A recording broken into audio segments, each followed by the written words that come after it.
My name is Duddits and I'm building stuff. Today I've got a Warlock build that's all about damage. Massive damage from our supers and massive damage from our grenades. I'm also going to be showing you how to maximise your void abilities via a darkness debuff. But yep, all based around damage. Damage from our grenades and extra damage from our supers. It's this class item. It's all based around a couple of perks. Spirit of the Apotheosis is going to be the first one, which greatly increases your melee and grenade after using your super. We're also going to be pairing it with Spirit of Verity to give massive grenade damage boosts, 50%. But the first one we will take a look at is the Spirit of Apotheosis. Just before I show you this, I just want to show you some key fragments. Facet of Dominance is absolutely vital for this build. Your void grenades weaken targets, which is a 15% weakening effect. I'm going to be using the Vortex grenade because it does an absolute crap ton of damage. And the next one is Facet of Courage. Your arc, solar and void abilities, i.e. your Nova Bomb and your Vortex grenade, are going to do increased damage to targets afflicted with a darkness debuff. How we're going to apply the darkness debuff: the melee on the Warlock Arcane Needle, this unravels targets, so this will apply the darkness debuff. I've just got a quick number to show you. The Vortex grenade does 4708, and all I'm going to do in the next clip is hit him with that Arcane Needle, apply that fragment, and it's going to go up to 5179. That's a 10% damage increase just for sticking an ability on there, which is really good. An extra 10% on a Vortex grenade, you can't really ask for anything more. Nova Bomb next. I just want to check it with a Nova Bomb. You're going to see some numbers. I slowed it down. 173,000 was what a Nova Bomb hit for, and the projectiles hit for 34,740. A bit hard to sort of see it all, but if you go back you'll see that's definitely the right numbers. And then what I did again on the Nova Bomb, hit him with the Arcane Needle just to get that extra 10% on my Nova Bomb. 191,000. You'll see it in this clip. It's gone from 174 to 191,000. Again, I slowed it down just so you can see it. Applying that Facet of Courage, and then you'll see the projectiles also go up to 38,215, which is a bang on 10% damage increase. Spirit of Apotheosis is what we're going to take a look at now. Temporarily gain greatly increased melee and grenade regeneration after your super ends. So all I'm going to do in this clip is just show you exactly how this sort of loop of play works. I'm going to throw my Nova Bomb. I'm not going to throw it at Carl because it'll kill him, but you'll see what I'm going to do. The Spirit of Apotheosis Insatiable perk is there, which works perfectly with this because you always keep applying that strand debuff, which is buffing your Vortex grenades by 10%. You'll see there 5179, that's 10% damage increase. You're just going to get loads and loads of Vortex grenades and Arcane Needles. This works perfectly. It's like a nice little recycling each other's buffs. The Facet of Dominance is 15% and the Facet of Courage is 10%. These both stack with each other. I've tested this. I did a Night Orc build the other day and these both stack. So it's a really nice stacking combo and it works perfectly with the Spirit of Apotheosis. So the Spirit of Apotheosis, it really does give us a big boost to our afterwards when we use our Nova Bomb. And like I said, you can apply that debuff before your Nova Bombs, apply both of them, get extra damage on your Nova Bomb, and then you're going to get extra damage on your grenades from the debuff. So it's just an all-round absolutely massive damage boost to your super, and when your super ends, absolutely crazy. I ran this 4 or 5 times. I did it with weapons, without weapons, and I was consistently in between. Without weapons, I was always hitting between 1.5 to 1.8. Without weapons, I just want to add that in as well. So it's pretty solid.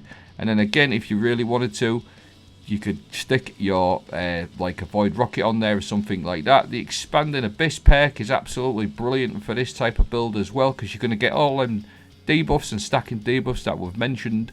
Getting the Expanded Abyss where your Void Sources deal increased damage to weakened targets. And there's another 10% on top. So all round, absolutely massive increase for your super and when your super ends. And again, that Expanded Abyss, you can always pair it up with a Void Rocket Launcher or a Void Grenade Launcher, something like that. Absolutely massive. So an all-round sort of massive damage boost. I know I keep saying the word massive, but it is actually pretty big and it's really good. Not even just for DPS, just for general stuff, for killing bosses, quick champions. nightfall bosses, things like that. It's just super strong. So we'll say we're covered on our super from the Apotheosis. The other part of this build is the grenades, the Spirit of Verity, weapon final blows with a damage type matching your grenade, grant a stacking damage bonus. It is a ×5 and it's 100% damage increase. If you can get ×5 going, you'll just see there ×3, ×4. This is the Death perk. This will increase it. I only got managed to get to a ×4, but if you get to a ×5, which you can do quite often, you get a 50% damage increase. Buried Bloodline is just absolutely perfect for this because multiple final blows with this weapon grant you Devour to the wielder. Devour heals you and gives you grenade recharge rate. Buried Bloodline Catalyst also weakens on hit, so you can't really ask for anything more. You've got loads of weakening going on, Devour going on. Devour is a big part of this build as well. Feed the Void, defeat your target with an ability to activate Devour, or you can get the Devour going from your Bloodline, which gives you health, regeneration, and additional grenade energy. So it's just an absolutely perfect combo to go with the Spirit of Verity. Getting that 100% damage increase ×5, plus weakening, plus the Facet of Courage debuff that you get from applying the darkness effects. Really strong. And again, with that Devour, it does keep you alive quite significantly in like harder content as well. And you've got all that weakening going on from the Buried Bloodline Catalyst as well. Boosting your grenades ×5, 100% damage increase, and these just go through enemies like a knife through butter. Vortex grenades are absolutely insane. So we've got like massive damage on our super from the Apotheosis and massive damage of our grenade from that. Hellion is another aspect I like to pair with the Feed the Void. Activate your class ability to summon a solar mortar that lobs flaming projectiles at distant targets. This scorches and often causes ignitions. I just found this a really good one to run. You like got a little solar buddy with you that's helping you Devour going. It's going to kill things and keep that Devour going for you as well. Now before I get carried away and start talking about all the things working together, I just want to go back to the basics. Increased super damage, increased grenade damage with that Death Runs from the Verity. ×4, ×5, and it just absolutely schmelts things. Like I said earlier on, them Vortex grenades, when you've got a ×4, ×5, they just absolutely wreck things. So it's really strong sort of build. The other thing I just want to throw in there as well, a bit more synergy for you, because we're using our grenade quite a lot as well. We want to get our super back. Ashes to Assets is a really good mod to run on the helmet. This will give you increased super energy, so you can get your Apotheosis Veil, procced a bit more, getting more supers from the Ashes to Assets. And again, like a decent level lost sector here, and I was staying alive pretty decently. I did die a couple of times, but it's just stupid things in this lost sector, like blights and things spawning behind you. But consistently, Devour does keep you nice and safe. Now, one of the other seasonal artifact perks that's really strong and it really does buff your Buried Bloodline out with a weakening is Void Hegemony. While you have a Void or Prismatic subclass, defeating weakened targets provides a small Void Overshield.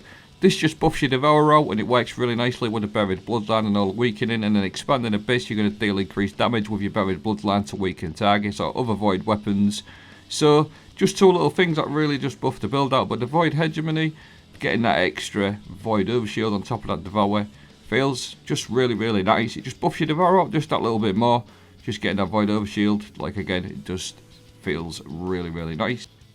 So basically, what else I found with this build as well, I'm not going to say it's a selling point of the build, it was just a nice little bonus. I was getting plenty of Transcendent energy, but what I noticed, at first I was getting loads and loads of light Transcendent energy for my Prismatic Super.